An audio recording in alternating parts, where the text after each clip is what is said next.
कैकई ने भरत की वजह से नहीं दिया था श्री राम को 14 वर्ष का वनवास। जी हाँ दोस्तों, राजा दशरथ की तीसरी पत्नी कैकई भगवान राम से अपने बेटे भरत से भी ज्यादा प्रेम करती थी। उन्हें राम से बहुत आशाएं थी।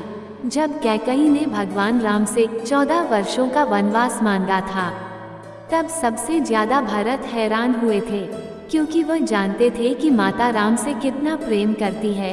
लेकिन आपको जानकर हैरानी होगी कि देवताओं ने कैकई से ये काम करवाया था। इसके पीछे एक रोचक कथा है।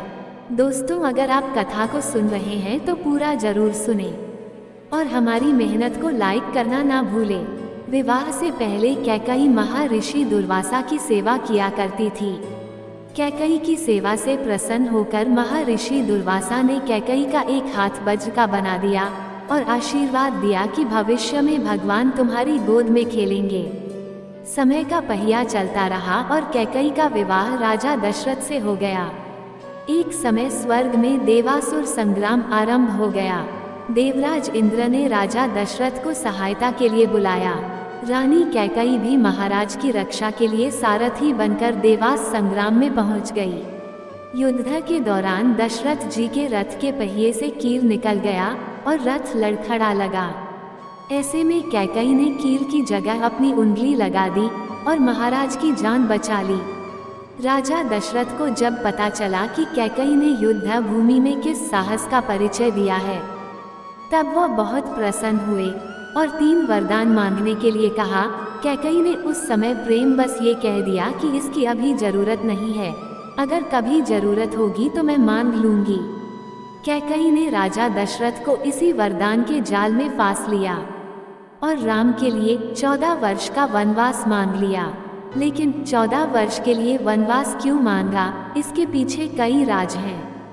कैकई ने 14 वर्ष का वनवास मांगकर यह समझाया कि अगर व्यक्ति युवा अवस्था में 14 यानी 5 ज्ञानेंद्रियां कान, नाक, आँख, जीभ और त्वचा पांचों का मेंद, बाक, पानी, पाद, पाय, उपस्थ तथा मन, बुद्धि, चित्त और अहंकार को बनवा एकांत आत्मा के बस में रखा, तभी अपने अंदर के घमंड और रावण को मार पाएगा। दूसरी बात ये थी कि रावण की आयु में केवल 14 वर्ष ही शेष थे। प्रश्न उठता है कि यह बात कैकई कैसे जानती थी। ये घटना घट तो रही थी अयोध्या में, लेकिन योजना देवलोक की थी। कोप भवन में कोप नाटक हुआ था।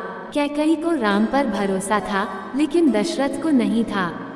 इसलिए उन्होंने पुत्र मोह में अपने प्राण गंवा दिए और कैकई हर जगह बदनाम हो गई। दरअसल सरस्वती ने मंथरा की मत में अपनी योजना डाली थी।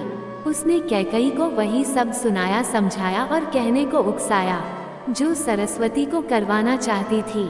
इसके सूत्रधार स्वयं श्री राम थे। उन्होंने ही यह योजना तैयार की थी। दोस्तों, अगर अभी तक आपने अद्भुत ज्ञान चैनल को सब्सक्राइब नहीं किया है तो कृपया सब्सक्राइब कर ले, आपका भल होगा। माता कैकई यथार्थ जानती हैं। जो नारी युद्ध भूमि में दशरथ के प्राण बचाने के लिए अपना हाथ रथ के धुरे में लगा सकती है, रथ संचालन की कला में दक्ष है, वो राजनीतिक परिस्थितियों से अनजान कैसे रह सकती है। कैकई चाहती थी कि मेरे राम का पावन 14 भवनों में फैल जाए, और यह बिना तप और बिना रावण वध के संभव नहीं था। कैकई जानती थी कि अगर राम अयोध्या के राजा बन जाते तो रावण का वध नहीं कर पाएंगे। इसके लिए वन में तप जरूरी था।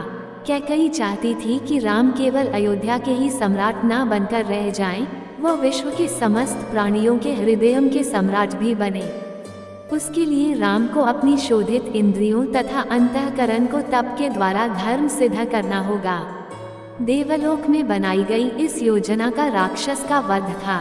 महाराज अना के उस श्राप का समय पूर्ण होने में 14 ही वर्ष शेष थे। जो श्राप उन्होंने रावण को दिया था कि मेरे वंश का राजकुमार तेरा वध करेगा, जिससे भगवान राम ने रावण का वध किया और देवलोक की योजना पूरी की।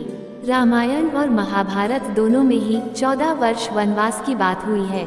रामायण में भगवान को 14 वर्ष का वनवास भोगना पड़ा था, जबकि महाभारत में पांडवों को 13 वर्ष वनवास और 1 वर्ष अज्ञातवास में गुजारना पड़ा था।